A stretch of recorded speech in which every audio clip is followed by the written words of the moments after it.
जय हिंद दोस्तों। आप सभी का अपना यूट्यूब चैनल जीएस एकेडमी में स्वागत है। दोस्तों हम लोग यहाँ पर एक बिहार दरोगा का न्यू प्रैक्टिस बुक निकाला गया है यूथ कंपटीशन टाइम्स पब्लिकेशन के द्वारा, याद रखिएगा। और यह दोस्तों पूर्णतः बिहार पुलिस अवर सेवा आयोग पटना के द्वारा आयोजित बुक है, यानी कि आपकी एग्जाम के दृष्टि से दोस्तों सभी क्वेश्चन, इसमें जितना भी क्वेश्चन शामिल किया गया है सभी क्वेश्चन अति महत्वपूर्ण है। और यह दोस्तों ध्यान रखना है, बिहार दरोगा जो बुक निकाला गया है इस बुक में टोटल 15 प्रैक्टिस सेट है, यानी कि दोस्तों 15 प्रैक्टिस सेट हम लोग 15 दिन में यहाँ पर कवर कर लेंगे। 15 प्रैक्टिस से दोस्तों 15 दिन में कवर करेंगे। प्रतिदिन हम लोग एक प्रैक्टिस सेट यहाँ पर देखने वाले हैं।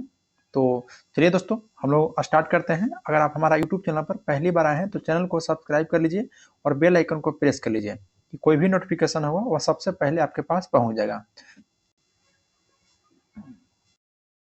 तो आज हम लोग दोस्तों यहाँ पर प्रैक्टिस सेट नंबर 1 देखेंगे इसका, और प्रत्येक प्रैक्टिस में दोस्तों टोटल 100 क्वेश्चन दिया गया है। तो 100 क्वेश्चन को हम लोग यहाँ पर, तो चलिए बिना देर के हम लोग क्वेश्चन पर बढ़ते हैं। क्वेश्चन नंबर पहला है कि प्राग ऐतिहासिक काल के पहले युग को क्या कहा जाता था। देखिए प्राग ऐतिहासिक युग का दोस्तों जो उसका पहले का समय है उसको पूरा पाषाण काल कहा जाता है। पूरा पाषाण काल, जो कि ऑप्शन नंबर आपका डी में दिया गया है। देखिए दोस्तों आपको 3 भागों में विभाजित किया गया था, एक निम्न पूरा पाषाण काल, मध्य पूरा पाषाण काल और उच्च पूरा पाषाण काल, याद रखिएगा। और जो आपको पूरा पाषाण काल है दोस्तों वह औजार बनाने के लिए सबसे प्रसिद्ध था, जो कि पत्थर के औजार बनाया जाता था, यानी कि ऑप्शन नंबर यहाँ पे आपका डी राइट हो जाएगा। नेक्स्ट क्वेश्चन पाते हैं, क्वेश्चन नंबर 2 बोल रहा है कि जैनियों के द्वारा अपने पवित्र ग्रंथों के लिए सामूहिक रूप से किस शब्द का प्रयोग किया जाता है। तो याद रखिएगा ना दोस्तों, अंग का प्रयोग किया जाता है। तो ऑप्शन नंबर बी आपका यहाँ पे राइट हो जाएगा, अंग का। जैन के द्वारा जो अपने पवित्र ग्रंथों के लिए सामूहिक रूप से जैन आगम यानी साहित्य शब्द का प्रयोग किया जाता था। इसके अंतर्गत टोटल 12 अंग यानी कि 12 उपअंग और 6 गो दोस्तों छेद सूत्र था, 4 गो मूल सूत्र था और 10 प्रकीर्णन था और 2 चुलिका था, याद रखिएगा। चलिए नेक्स्ट क्वेश्चन पाते हैं, क्वेश्चन नंबर 3 बोला कि अशोक के जौगर शिलालेख किस राज्य में अवस्थित है। तो अशोक के जो जौगर शिलालेख है आपका उड़ीसा राज्य में है, उड़ीसा राज्य में, यानी कि ऑप्शन नंबर यहाँ पे आपका सी राइट हो जाएगा। और इसका खोज दोस्तों याद रखिएगा 1850 ईस्वी में वाल्ट एलियट ने किया था, वाल्ट एलियट ने। नेक्स्ट है कि बादामी चालुक्य के बादामी जाने से पहले उनकी राजधानी क्या थी। तो उनकी राजधानी दोस्तों एहोल था, एहोल, यानी कि ऑप्शन नंबर डी आपका राइट हो जाएगा, एहोल, याद रखिएगा। नेक्स्ट क्वेश्चन पाते हैं, क्वेश्चन नंबर 5। क्वेश्चन नंबर 5 कह रहा है कि चंगेज खान के अधीन मंगलों ने किसके शासनकाल में भारत पर आक्रमण किया था। तो दोस्तों जो दिल्ली सल्तनत के गुलाम वंशी शासक जिनको इल्तुतमिश के शासनकाल में 1211 ईस्वी में मंगोल शासक चंगेज खान जो कि उर्फ तैमुजीन ने आक्रमण किया था, याद रखिएगा। तो यहाँ पे राइट आंसर हो जाएगा 5 का, ऑप्शन नंबर सी, इल्तुतमिश के शासनकाल में। नेक्स्ट पाते हैं क्वेश्चन नंबर 6 बोला कि 15वीं शताब्दी में शहर के सबसे महत्वपूर्ण ब्यूरोनों में से एक था जिसका जिक्र अब्दुल रज्जाक समरकंदी से प्राप्त है। तो यहाँ पे आपका राइट हो जाएगा, ऑप्शन नंबर ए, विजयनगर की, याद रखना है कौन सा, तो विजयनगर की। तो ऑप्शन नंबर ए आपका राइट हो जाएगा। नेक्स्ट पाते हैं कि भारत में पुर्तगाली शासन को समाप्त करने वाला इंस्ट्रूमेंट ऑफ सरेंडर पर किसका हस्ताक्षर किया गया था। तो देखिए दोस्तों 19 दिसंबर 1961 को हस्ताक्षर किया गया था, जो कि गोवा दोस्तों 19 दिसंबर 1961 को पूर्ण रूप से भारत का अधीन हो गया था। चलिए नेक्स्ट क्वेश्चन पाते हैं, क्वेश्चन नंबर 8 कि वर्ष 1854 में भारत की पहली कपास मिल की स्थापना कताई मिल के रूप में कहाँ किया गया था। तो याद रखिएगा राइट यहाँ पे आंसर हो जाएगा, ऑप्शन नंबर ए, बम्बई में किया गया था, बम्बई में, याद रखिएगा, बम्बई में। नेक्स्ट पाते हैं क्वेश्चन नंबर दोस्तों आपका 9। क्वेश्चन 9 कह रहा है कि बहावी आंदोलन का मुख्य उद्देश्य क्या है। तो बहावी आंदोलन का दोस्तों जो मुख्य उद्देश्य है वह है इस्लाम को परिशुद्ध करना, इस्लाम को परिशुद्ध करना, यानी कि ऑप्शन नंबर बी हो जाएगा। और बहावी आंदोलन याद रखना है 1828 से लेकर 1888 ईस्वी तक चला था। नेक्स्ट क्वेश्चन पाते हैं, क्वेश्चन नंबर 10 बोला कि कोई सत्याग्रही अहिंसा के द्वारा विजय प्राप्त कर सकता है। तो वह दोस्तों अत्याचारियों की अंतरात्मा को प्रभावित करते हुए, अत्याचारियों की अंतरात्मा को प्रभावित करते हुए, याद रखिएगा। नेक्स्ट क्वेश्चन है क्वेश्चन नंबर 11 बोला कि भारत के पश्चिमी बिंदु का नाम क्या है। तो भारत के दोस्तों पश्चिमी बिंदु का नाम है गौर माता, यानी कि गुहार माता भी बोला जाता है। और जो पूर्वी बिंदु है उसको किबुथु बोला जाता है। उत्तरी बिंदु को दोस्तों बताइए, उत्तरी बिंदु को क्या बोला जाता है। तो उत्तरी बिंदु को इंदिरा कॉल और दक्षिणी बिंदु को इंदिरा पॉइंट। नेक्स्ट क्वेश्चन पाते हैं कि निम्नलिखित में से किस पर्वत श्रृंखला को सर्वोच्च चोटी में से एक महेंद्रगिरी चोटी है। तो दोस्तों याद रखना है पूर्वी घाट की है, पूर्वी घाट की सर्वोच्च चोटी है कौन सा, तो महेंद्रगिरी। यही पश्चिमी घाट के पूछता तो पश्चिमी घाट के कलसूबाई हो जाता है। नेक्स्ट क्वेश्चन पाते हैं क्वेश्चन नंबर 13। क्वेश्चन 13 कह रहा है कि गोवा राज्य का कुल क्षेत्रफल कितना है। तो गोवा राज्य का दोस्तों जो कुल क्षेत्रफल है वह 3702 किलोमीटर प्रति किलोमीटर स्क्वायर है, याद रखना है 3702 प्रति किलोमीटर स्क्वायर। क्वेश्चन नंबर 14 है कि इनमें से कौन सी नदी पंजाब राज्य से होकर नहीं गुजरती है। तो पंजाब राज्य से होकर दोस्तों इसमें आपका जो गंगा नदी है यह पंजाब राज्य से होकर नहीं गुजरती है, बाकी सतलज, रावी और झेलम यह पंजाब से होकर गुजरती है, याद रखिएगा। नेक्स्ट बात है कि मेघालय के किन पहाड़ियों पर मासिन राम स्थित है। तो मेघालय के खासी पहाड़ी पर याद रखिएगा। नेक्स्ट है कि ब्रह्मांड का अध्ययन के नाम से जाना जाता है। तो ब्रह्मांड के अध्ययन का दोस्तों किस नाम से जाना जाता है, तो कॉस्मोलॉजी हो जाता है ब्रह्मांड का अध्ययन, याद रखिएगा। नेक्स्ट पाते हैं क्वेश्चन नंबर आपका 17 कि वर्ष के किस दिन पृथ्वी अपसौर यानी कि एफेलियन नामक स्थिति में सूर्य से सर्वाधिक दूरी पर होती है। तो दोस्तों 4 जुलाई को, और सबसे निकटतम यानी कि उपसौर की दूरी कहेगा दोस्तों तो 3 जनवरी हो जाएगा, याद रखिएगा। नेक्स्ट पाते हैं कि पृथ्वी की पपरी के मुख्य रूप में शामिल है। तो पृथ्वी के दोस्तों जो पपरी में है तो सिलिका और एल्युमिनियम है, यानी कि ऑप्शन नंबर सी हो जाएगा सिलिका यहाँ पे। नेक्स्ट है कि भारत सरकार अधिनियम 1919 को किस और नाम से जाना जाता है। तो भारत सरकार अधिनियम 1919 को दोस्तों मॉन्टेगू चेम्सफोर्ड के नियम से जाना जाता है, मॉन्टेगू चेम्सफोर्ड के नाम से याद रखिएगा। तो यहाँ पे ऑप्शन नंबर डी हो जाएगा। नेक्स्ट पाते हैं क्वेश्चन नंबर 20 कि निम्नलिखित में कौन से विषय संघ सूची के भाग है।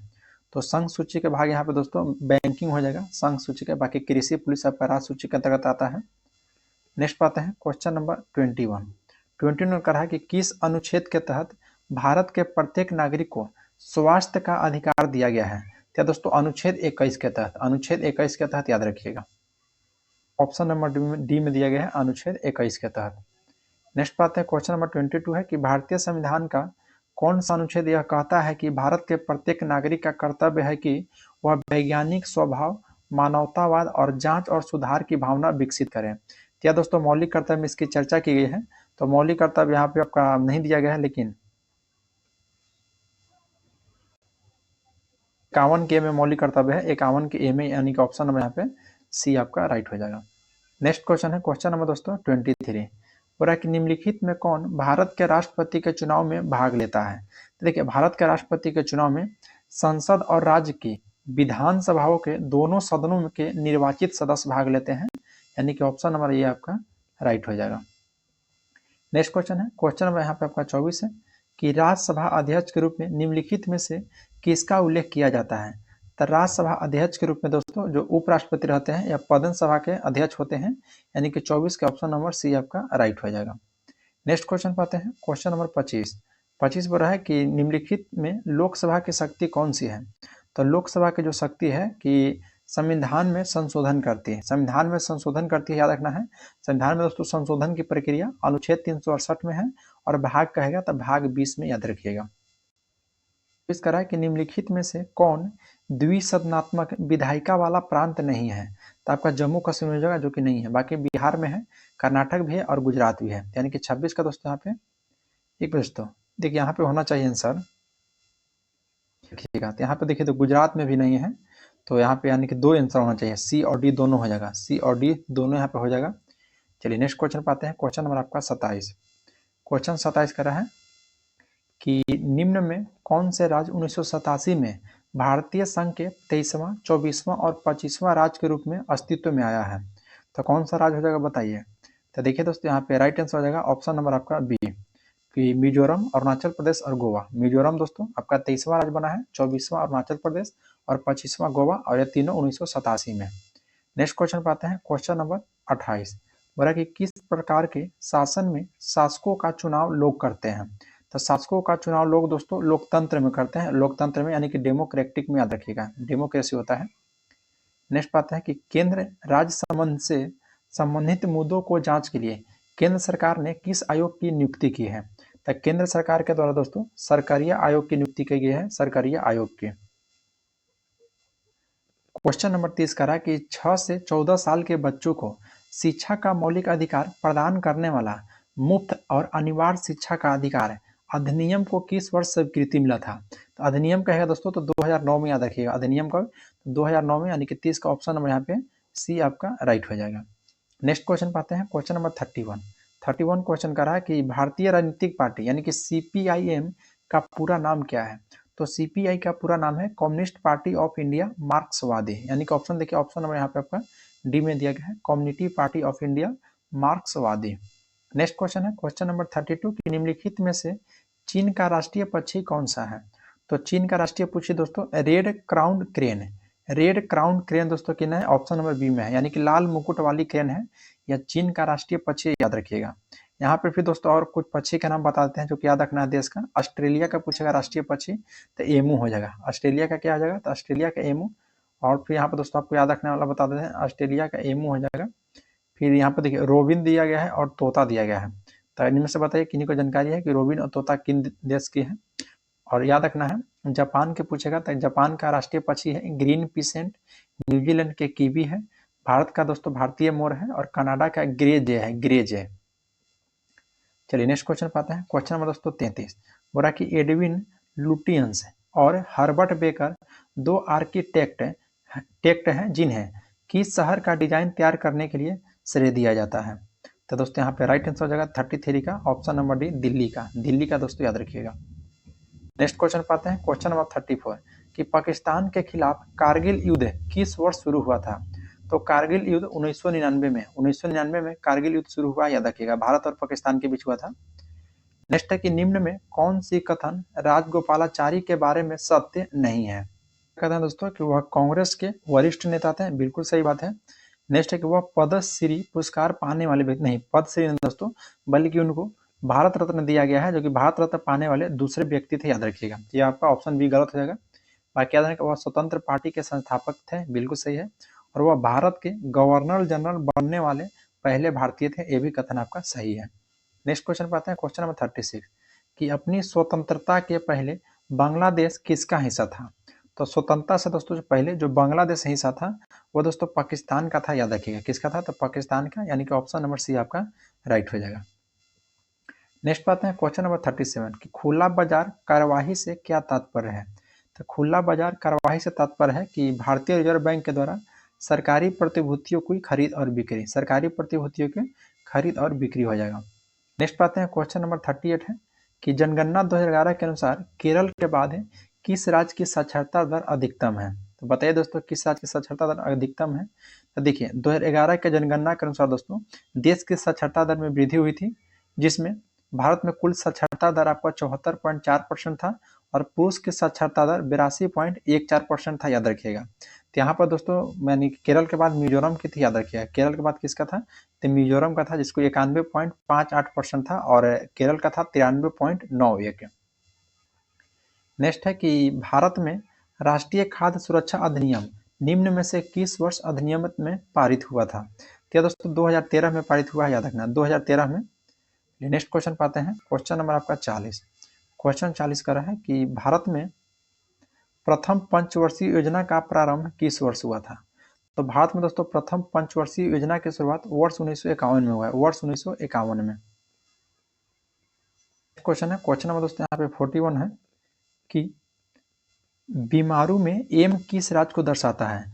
देखिए दोस्तों बीमारू में होता है जो कि बिहार हो जाता है बी से, फिर एम से हो जाता है दोस्तों मध्य प्रदेश, फिर आपका आर से हो जाता है राजस्थान, और फिर यू से हो जाता है उत्तर प्रदेश। तो एम से हो जाएगा, यहाँ पर एम पूछ रहा है तो आपका मध्य प्रदेश हो जाएगा, यानी कि ऑप्शन नंबर सी हो जाएगा मध्य प्रदेश। नेक्स्ट क्वेश्चन पाते हैं, क्वेश्चन नंबर आपका 42 बोला कि भारतीय रिजर्व बैंक की स्थापना 1 अप्रैल 1935 को निम्न प्रावधानों के अनुसार किया गया था। तो 1934 के एक्ट के तहत किया गया है। तो यहाँ पे देखिए 1934 ऑप्शन बी में दिया गया, ऑप्शन नंबर बी में भारतीय रिजर्व बैंक अधिनियम 1934। नेक्स्ट पाते हैं कि आयात पर कर निम्नलिखित में से किसका उदाहरण है। तो आयात पर दोस्तों कर जो उदाहरण है ये आपका व्यापार अवरोध का है, व्यापार अवरोध का, यानी कि ऑप्शन नंबर बी हो जाएगा 43 का ऑप्शन नंबर बी यहाँ पे राइट हो जाएगा। नेक्स्ट पाते हैं क्वेश्चन नंबर दोस्तों यहाँ पे 44 है कि ध्वनि की तीव्रता मापने की इकाई को पहचानिए। तो ध्वनि की जो तीव्रता मापी जाती है वह दोस्तों डेसिबल में। ध्वनि की तीव्रता किस में मापी जाती है? तो डेसिबल में, याद रखिएगा। नेक्स्ट है कि 1 पाउंड कितने औंस होते हैं? तो 1 पाउंड दोस्तों 16 औंस के बराबर होते हैं, याद रखना है, 16 औंस के बराबर। नेक्स्ट पाते हैं कि निम्नलिखित भौतिक मात्राओं में से कौन सी एक अदिश राशि है? तो अदिश राशि यहाँ पे दोस्तों कौन हो जाएगा? तो यंग का मापक, यंग का मापांक दोस्तों आपका अदिश राशि का उदाहरण है, याद रखिएगा। नेक्स्ट पाते हैं, क्वेश्चन नंबर 47 है कि लोलक के द्वारा एक दोलन पूरा करने में लिए गए समय को क्या कहते हैं? तो उसे दोस्तों आवर्तकाल कहते हैं, आवर्तकाल, जो कि ऑप्शन नंबर ए हो जाएगा। क्वेश्चन नंबर आपका 48 है कि एक ताजे अंडे को नमक के पानी में डालने पर क्या होता है? तो देखिए दोस्तों, अगर एक ताजा अंडा को आप नमक के पानी में डालिएगा तो अंडा आपको तैरने लगेगा, यानी कि ऑप्शन सी हो जाएगा, तैरने लगेगा, याद रखिएगा, क्योंकि नमक के घोल का घनत्व अंडे के घनत्व से अधिक होता है, इसलिए। नेक्स्ट पाते हैं, क्वेश्चन नंबर 49 है कि आकाश का रंग नीला दिखाई देता है क्योंकि वायुमंडल में नीले रंग का प्रकाश दूसरे रंगों की तुलना में अधिक होती है। तो किसके कारण दोस्तों? तो वह प्रकीर्णन के कारण। तो यहाँ पे ऑप्शन नंबर दोस्तों डी हो जाएगा, प्रकीर्णन के कारण, याद रखिएगा। नेक्स्ट पाते हैं, क्वेश्चन नंबर 50 कि निम्न में कौन सा तत्व एक उपधातु है? तो यहाँ पे उपधातु तत्व दोस्तों आपका सिलिकॉन हो जाएगा, सिलिकॉन आपका उपधातु है, याद रखना, सिलिकॉन क्या है? तो यह आपका उपधातु है। नेक्स्ट पाते हैं, क्वेश्चन नंबर 51, 51 बोला है कि नीला लिटमस पेपर अम्लीय घोल के संपर्क में हो जाता है, तो वो दोस्तों लाल हो जाता है, अम्लीय घोल के संपर्क में लाल हो जाता है, याद रखिएगा। नेक्स्ट है कि सबसे दुर्लभ तत्व कौन सा है? तो सबसे दुर्लभ तत्व हो जाएगा स्टेटिन। स्टेटिन जो सबसे दुर्लभ तत्व है, क्योंकि दोस्तों स्टेटिन जो है यह भूपरत में सबसे कम मात्रा में पाया जाने वाला तत्व है और उसी को दोस्तों दुर्लभ तत्व कहा जाता है। चलिए नेक्स्ट क्वेश्चन पाते हैं, क्वेश्चन नंबर 53 है कि हाइड्रोजन पर ऑक्साइड की साधारण नाम क्या है? तो हाइड्रोजन पर ऑक्साइड की दोस्तों यानी कि H2O2 का इसका अगर साधारण नाम की बात की जाए तो ब्लीच हो जाता है, यानी कि तरल, ब्लीच यानी कि तरल, याद रखिएगा, लिक्विड। नेक्स्ट क्वेश्चन पाते हैं, क्वेश्चन नंबर 54, बोला कि कौन सा रासायनिक सिद्धांत यह प्रतिपादित करता है कि कार्बन डाइऑक्साइड की घुलनशीलता बढ़ाने के लिए शीतल पेय और सोडा की बोतलों को उच्च दाब पर सील किया जाता है? तो राइट आंसर है दोस्तों हेनरी के सिद्धांत के नियम, याद रखना है, हेनरी के सिद्धांत के नियम के अनुसार। क्वेश्चन नंबर 55 है कि निम्नलिखित में कौन सा पदार्थ काले और सफेद फोटोग्राफी में उपयोग किया जाता है? तो काले और सफेद जो फोटोग्राफी में दोस्तों सिल्वर ब्रोमाइड का उपयोग किया जाता है, याद रखिएगा। नेक्स्ट बात है कि निम्नलिखित में कौन कार्बोलिक अम्ल के नाम से जाना जाता है? तो कार्बोलिक अम्ल के नाम से फिनॉल को जाना जाता है, फिनॉल को, कार्बोलिक अम्ल, फिनॉल। नेक्स्ट है कि मछलियों का वैज्ञानिक अध्ययन कहा जाता है? तो मछलियों का दोस्तों जो वैज्ञानिक अध्ययन कहा जाता है वह इक्थियोलॉजी याद रखना है। फिर दोस्तों पेडोलॉजी याद रखना है, मृदा का अध्ययन होता है। ऑफियोलॉजी जो कि सर्पों का अध्ययन किया जाता है, और डेंड्रोलॉजी, तो डेंड्रोलॉजी दोस्तों काष्ठीय पौधों का अध्ययन किया जाता है। नेक्स्ट पाते हैं कि प्राणी संघ के प्राणियों को सामान्यतः स्पंज कहते हैं और यह लवणीय एवं असममित होते हैं। या दोस्तों किस संघ के होते हैं? तो याद रखना है पोरीफेरा संघ के होते हैं, पोरीफेरा संघ के, तो ऑप्शन नंबर ए आपका राइट हो जाएगा। नेक्स्ट है कि कीटों में स्थित श्वसन अंग का नाम क्या है? तो जो कीट में स्थित श्वसन अंग है उसको दोस्तों श्वास नली, ट्रेकिया के द्वारा होता है कीटों में, याद रखना है, तो श्वास नली आपका यहाँ पे राइट आंसर हो जाएगा। नेक्स्ट पाते हैं कि निम्नलिखित में किस परजीवी के कारण गिनी कृमि रोग होता है? तो गिनी कृमि रोग जो होता है यह ड्रेकनकुलस मेंडिनेसिस के कारण, ड्रेकनकुलस मेंडिनेसिस के कारण, याद रखिएगा। नेक्स्ट पाते हैं कि बलम काली बोट रेस किस राज्य में आयोजित किया जाता है, बताइए? बलम काली बोट रेस दोस्तों कहाँ में? तो यह केरल का एक पारंपरिक त्यौहार है, जो कि देख लेते हैं किस ऑप्शन में। देखिए ऑप्शन ए में दिया गया है केरल, यानी कि ऑप्शन नंबर ए आपका राइट हो जाएगा। नेक्स्ट पाते हैं क्वेश्चन नंबर 62 कि झिझिया नृत्य की उत्पत्ति भारत के किस राज्य में हुआ था? तो देखिए दोस्तों झिझिया नृत्य जो है यह उत्तर भारत में मिथिला क्षेत्र यानी कि बिहार का एक प्रमुख सांस्कृतिक त्यौहार है, नृत्य है, नृत्य, यानी कि ऑप्शन बी हो जाएगा, बिहार का है। फिर गुजरात के पूछेगा तो गरबा है, डांडिया है, सब गुजरात का है। फिर बिहार का दोस्तों ऐसा और याद रखना है आपको, एक झिझिया तो यहाँ याद कर लिए, विदेशिया है, कजरी है और जाट जतीन है। झूमर हो जाएगा जो कि राजस्थान का हो जाएगा। नेक्स्ट बात है कि भारतीय संगीत वाद्य यंत्र संवादनी किस प्रकार का वाद्य यंत्र है? क्या दोस्तों वायु याद है, याद रखना, वायु वाद्य, यानी कि ऑप्शन नंबर बी आपका राइट हो जाएगा। क्वेश्चन नंबर आपका 64 है कि भारतीय नृत्य रूपों का उदाहरण निम्न में से किसमें मिलता है। तो दोस्तों याद रखिएगा, आपका हो जाएगा नाट्य शास्त्र में मिलता है, नाट्य शास्त्र, यानी कि ऑप्शन नंबर बी हो जाएगा। नेक्स्ट पाते हैं कि भारत में गवर्नेंस डे किसके जन्मदिन पर मनाया जाता है। तो गुड गवर्नेंस डे आपको अटल बिहारी वाजपेयी के जन्मदिन पर मनाया जाता है, याद रखना है। और यह कब मनाया जाता है, तो 25 दिसंबर को। 25 दिसंबर आपका राइट हो जाएगा। नेक्स्ट पाते हैं क्वेश्चन नंबर 66 है कि 1903 में भौतिक का नोबेल पुरस्कार जीतने वाला पहली महिला कौन थी। तो देखिए दोस्तों, 1903 में भौतिक का नोबेल पुरस्कार जीतने वाली प्रथम महिला मैरी क्यूरी थी, मैरी क्यूरी। और यह पुरस्कार इनको रेडियो सक्रियता के खोज के लिए प्रदान किया गया था, याद रखिएगा। यानी कि ऑप्शन नंबर बी हो जाएगा मैरी क्यूरी। नेक्स्ट पाते हैं कि निम्नलिखित में कौन सा देश विश्व व्यापार संगठन का सदस्य नहीं है।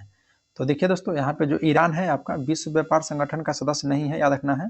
और विश्व व्यापार संगठन की स्थापना 1995 में किया गया था। चलिए नेक्स्ट क्वेश्चन पाते हैं। और इसका दोस्तों टोटल 164 सदस्य बन गया है, जो कि 2016 में अफगानिस्तान इसका सदस्य बना था।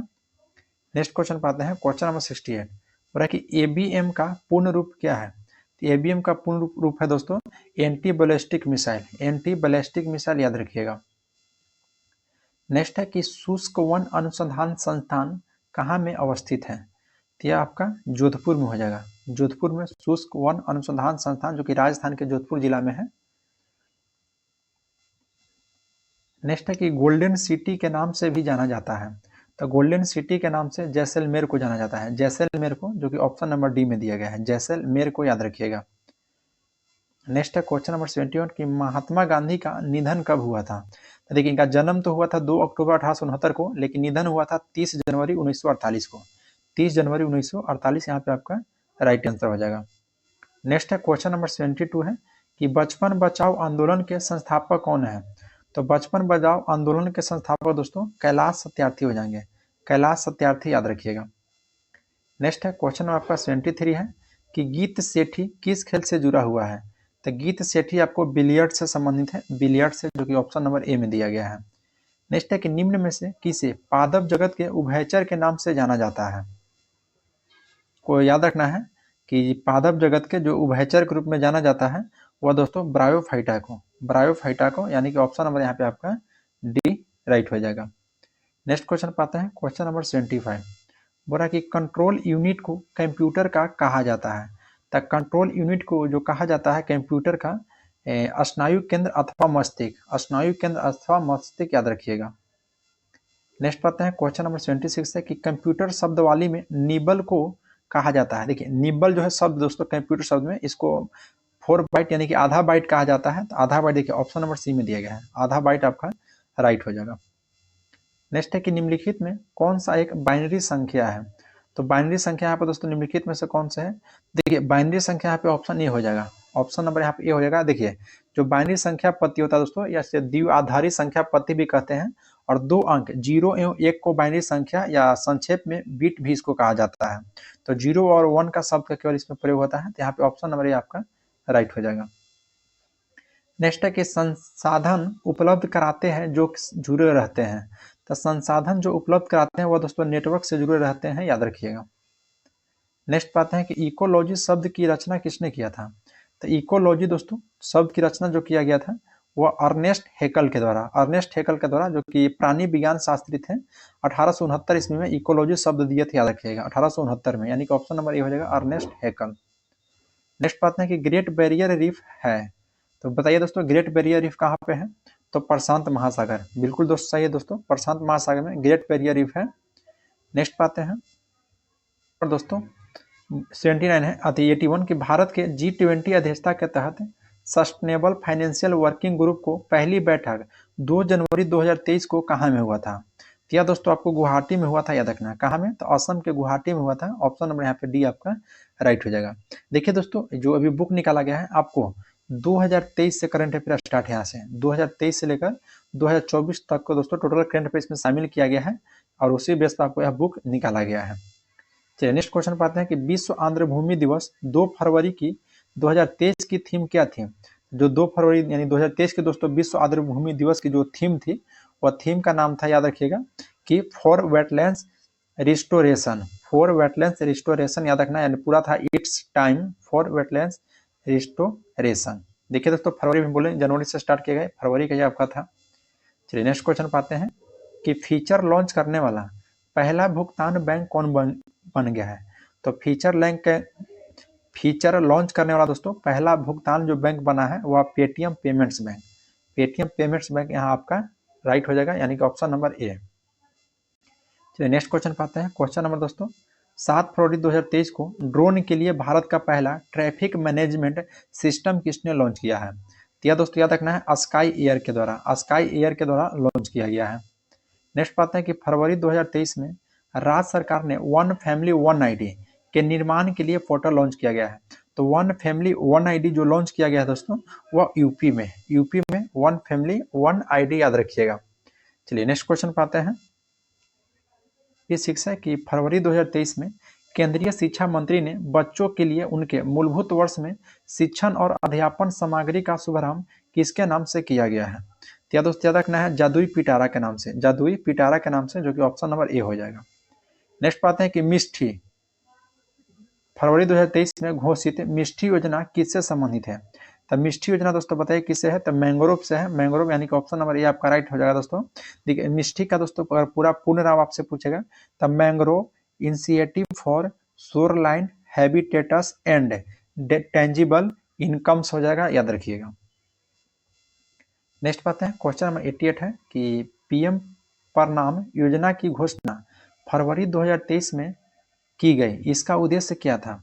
तो इसका उद्देश्य था दोस्तों, देखिए जो ऑप्शन सी में दिया गया है कि कृषि को रासायनिक उर्वरकों के प्रयोग कम करना, कृषि में रासायनिक उर्वरकों का प्रयोग को कम करना, याद रखिएगा। नेक्स्ट पाते हैं कि फरवरी 2023 में अंतर्राष्ट्रीय मातृभाषा पुरस्कार से किसे सम्मानित किया गया है। तो फरवरी 2023 में अंतर्राष्ट्रीय मातृभाषा का जो पुरस्कार दिया गया है वह दोस्तों याद रखना है डॉक्टर महेंद्र कुमार मिश्रा को। क्वेश्चन नंबर 90 है कि पत्रकारिता में उत्कृष्टता के लिए प्रतिष्ठित राजा राम मोहन राय राष्ट्रीय पुरस्कार किसे दिया गया है। तो राजा राम मोहन राय दोस्तों जो राष्ट्रीय पुरस्कार दिया गया है वह याद रखना है आपको ये बीके प्रसाद को, जो कि ऑप्शन नंबर बी में आपका दिया हुआ है, राइट हो जाएगा। नेक्स्ट है दोस्तों, देखिए यहाँ से आपका मैथ रीजनिंग चालू हो जाता है, जो कि हम आंसर बता दे रहे हैं, इसको आप लोग बना लीजिएगा। ये इसका आपका आंसर हो जाएगा दोस्तों 91 का ऑप्शन ए हो जाएगा, ऑप्शन है दोस्तों। इसको कुछ नहीं किया, देखिए 4 का दोस्तों यहाँ स्क्वायर कर दिया है 16 और 6 का स्क्वायर कितना है तो 36, तो 36 में से 16 घटाएगा कितना होगा तो 20 हो जाएगा। उसी तरह से यहाँ से 5 का स्क्वायर किया है 25 और 7 का स्क्वायर 49, तो 49 में से दोस्तों 25 घटाएगा तो 24 हो जाएगा। तो उसी के हिसाब से दोस्तों यहाँ पे ऑप्शन नंबर आपका ए हो जाएगा। 4 का स्क्वायर कीजिएगा तो 16 और 9 का स्क्वायर कीजिएगा तो 81, तो 81 में से 16 घटाएगा तो 65, इस हिसाब से आपका ऑप्शन ए राइट हो जाएगा। चलिए नेक्स्ट है दोस्तों क्वेश्चन नंबर 92 का दोस्तों ऑप्शन नंबर डी हो जाएगा। तो रीजनिंग है दोस्तों आपका आसान है, क्योंकि देखिए इसका हम ऐसे हिंट दे रहे हैं कि यह जो रीजनिंग है अक्षरों के उनके वर्णमाला क्रम के अनुसार व्यवस्थित किया है, ध्यान रखना है उनके वर्णमाला क्रम के अनुसार व्यवस्थित किया है, उसी हिसाब से आपका ऑप्शन डी हो जाएगा। नेक्स्ट भी दोस्तों रीजनिंग है, दर्पण का प्रतिबिंब है। तो दर्पण का प्रतिबिंब दोस्तों आपको पता है कि उल्टा हो जाता है, यहाँ इसका आंसर आपका दोस्तों ऑप्शन ए हो जाएगा, बिल्कुल राइट है, क्योंकि सबसे भिन्न यहाँ पर देख लीजिएगा, मिला लीजिएगा, ऑप्शन ए हो जाएगा। नेक्स्ट क्वेश्चन पाते हैं क्वेश्चन नंबर 94 दोस्तों आपको जब इसको बनाइएगा लास्ट में बराबर 60 लाना है, तो दोस्तों ऑप्शन डी का जब चिन्ह का प्रयोग कीजिएगा तो आपका आ जाएगा, यानी कि ऑप्शन नंबर डी हो जाएगा। नेक्स्ट क्वेश्चन पाते हैं क्वेश्चन नंबर 95 में दोस्तों कुछ नहीं करना है, जितना जो आपका अंग्रेजी वर्णमाला का दिया गया दोस्तों, इसका जैसे एम है, एम का 13, ए का 1, एस का 19, सी का 3, यू का 21, एल का दोस्तों 12, आई का 9, ऐसे करके टोटल जोड़िएगा तो आपका यहाँ पे टोटल जोड़ने के बाद दोस्तों यहाँ पे 97 आपका आंसर आता है, तो 95 के यहाँ पे ऑप्शन बी हो जाएगा, 97 आंसर आएगा। नेक्स्ट है दोस्तों क्वेश्चन नंबर 96 दोस्तों आपका मैथ है, तो इसका ऑप्शन आपका डी हो जाएगा, ऑप्शन इसका दोस्तों डी हो जाएगा, यानी कि 23 आंसर आएगा। जब इसको बनाइएगा x + 1/x बराबर 5 करके, तो इसका आपका आंसर कितना जाएगा, तो आंसर 23 आ जाएगा। चलिए नेक्स्ट क्वेश्चन है दोस्तों क्वेश्चन नंबर 97 दोस्तों भी आपका मैथ है, साधारण ब्याज में। तो साधारण ब्याज में आपको पता है दोस्तों कि जितना वर्ष है उसके हिसाब से आपको निकाला जाता है ब्याज। तो देखिए 2500 आपका मूलधन है और 8 वर्ष के लिए, अब मिश्र धन आपको कितना दिया है तो 3725 दिया है। तब इसको दोस्तों जब ऑप्शन सी से बनाइएगा ना, ऑप्शन सी से तो आपका एक्यूरेट आंसर आ जाएगा 2500 गुने 8 इंटू 6.125 बटा 100 कर दीजिएगा तो आपका 3725 आ जाएगा, नहीं 25 में जोड़ दीजिएगा तो 3725 आपका आ जाएगा, यानी कि ऑप्शन सी हो जाएगा। नेक्स्ट है दोस्तों क्वेश्चन नंबर 98, ये भी दोस्तों मैथ आपका आसान ही था। तो 98 का दोस्तों ऑप्शन ए आपका आ जाएगा 12 दिन आ जाएगा, 12 दिन। इसको बनाने के लिए दोस्तों क्या विधि लागू करना है, तो देखिए पी कितना दिन में है, 15 दिन, यहाँ पी लिख लीजिएगा, उसके बाद दोस्तों यहाँ पे आप क्यू लिख लीजिएगा। पी कितना दिन में कर रहा है दोस्तों, तो 15 दिन में, तो पी 15 दिन में है, और यहाँ पे क्यू, क्यू दोस्तों आपका 10 दिन में कर रहा है, तो दोनों के एलसीएम लीजिएगा तो कितना आएगा, तो 30 एलसीएम आ जाएगा। तो पी एक काम कितना दिन में कर रहा है दोस्तों, 30 काम, 30 काम है तो 15 दिन में करता है, यानी कि आपका हो जाएगा टोटल 2 और 15, ये 10 था तो यहाँ पे आ जाएगा आपका 3 आ जाएगा, यानी कि पी जो है एक दिन में दोस्तों 2 काम कर रहा है और क्यू एक दिन में 3 काम। तो क्या कर रहा है कि 2 दिनों तक दोस्तों इन दोनों शेष काम करता है, 2 दिन के बाद क्योंकि क्यू छोड़ देता है। तो 3 2 5 ये दोनों मिला के काम करेंगे तो एक दिन में 5 काम, तो 2 दिन तक किया 10 काम, तो टोटल काम कितना बच गया, 30 में से 10 घटा दीजिएगा तो 20 काम, तो 20 काम टोटल हो गया। उसके बाद बट्टा कर दिया, फिर पूछा कि कौन अकेले कर रहा है, तब पी ने अकेले शेष काम को पूरा किया, पी, तब पी एक दिन दोस्तों कितना काम कर रहा था, तब 2 काम, तब 20 से दोस्तों आपका 2 से भाग देना तो कितना आ जाएगा, तो 10 आ जाएगा, तो 10 आ जाएगा। तो कह रहा है कि पूरा काम कितनों दिनों में समाप्त हुआ है, तो पूरा काम देखिए 2 दिन पहले किया था और 10 दिन में ही हुआ, तो 10 तो 12 हो जाएगा। चलिए नेक्स्ट क्वेश्चन दोस्तों 97, तो 97 दोस्तों भी आपका रीजनिंग है, जो कि ऑप्शन इसका आपका सी हो जाएगा, सी सॉरी मैथ है दोस्तों, इसको सी हो जाएगा। नेक्स्ट क्वेश्चन है नहीं दोस्तों 99 हो जाएगा, 99 का दोस्तों ऑप्शन सी, हाँ बिल्कुल सही है दोस्तों, ऑप्शन सी होगा 188। और क्वेश्चन नंबर दोस्तों 100, क्वेश्चन 100 का जो आपका आंसर आ जाएगा इसको बनाने के बाद ये आपका राइट आंसर हो जाएगा, ऑप्शन नंबर सी हो जाएगा, 48 आएगा, 48। यहाँ पर दोस्तों सेट नंबर हम 1 समाप्त कर चुके हैं, नेक्स्ट वीडियो हम सेट नंबर 2 लाएंगे। अगर वीडियो आप लोग को अच्छा लगा हुआ तो लाइक जरूर कीजिएगा, और आप हमारा यूट्यूब चैनल पर दोस्तों पहली बार हैं तो चैनल को सब्सक्राइब कर लीजिए और बेल आइकन को प्रेस कर लीजिए। हाँ, अगर दोस्तों आप लोग कहिए कि मैथ का इसका वीडियो, मैथ और रीजनिंग का अलग से बना दें, तो मैथ रीजनिंग का दोस्तों वीडियो हम अलग से बना देंगे, क्योंकि दोस्तों इसमें बनाएंगे तो वीडियो आपका लॉन्ग हो जाएगा, तो इसलिए यहाँ पे मैथ नहीं बताएंगे, केवल आंसर बता देंगे। बाकी दोस्तों जो आपका हम पीडीएफ देंगे टेलीग्राम पे, तो वहाँ पे दोस्तों मैथ और रीजनिंग का सोल्यूशन साथ में दे देंगे, तो वहाँ से आप लोग देख सकते हैं। तो चलिए आज के लिए इतना ही, मिलते हैं आपसे नेक्स्ट वीडियो में। जय हिंद दोस्तों।